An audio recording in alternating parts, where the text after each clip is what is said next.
ஓம் சக்தி 17/11/2024 ஞாயிறு அன்று பொள்ளாச்சியில் கெட்டிமல்லன்புதூர், சுந்தராபுரம் மற்றும் தீத்திப்பாளையம் ஆகிய 3 சித்தர் சக்தி பீடத்திலும் 18/11/2024 திங்கள்கிழமை கோவை ஹட்கோ காலனி, பாரதி நகர் மற்றும் ராமநாதபுரம் ஆகிய 3 சித்தர் சக்தி பீடங்களிலும் நம் இளைய தெய்வம் அருள் திரு மருவூர் சின்னவர் அம்மா அவர்கள் தன் திருக்கரங்களால் 6 சித்தர் சக்தி பீடங்களிலும் திருக்குடமுழக்கு விழாவினை நடத்தி வைக்கிறார்கள்.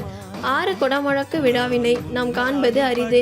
இந்த நல்ல வாய்ப்பினை பயன்படுத்தி கொண்டு உறவினர்கள், நண்பர்கள், அருகில் உள்ள கிராம மக்கள் அனைவரையும் தங்கள் குடும்பத்துடன் குடமுழக்கு விழாவினை பார்த்து அன்னை ஆதிபராசக்தியின் அருளை பெறுமாறு அன்புடன் அழைக்கின்றோம். மேலும் விவரங்களுக்கு கீழே உள்ள டிஸ்கிரிப்ஷன் லிங்கை கிளிக் செய்யவும். ஓம் சக்தி.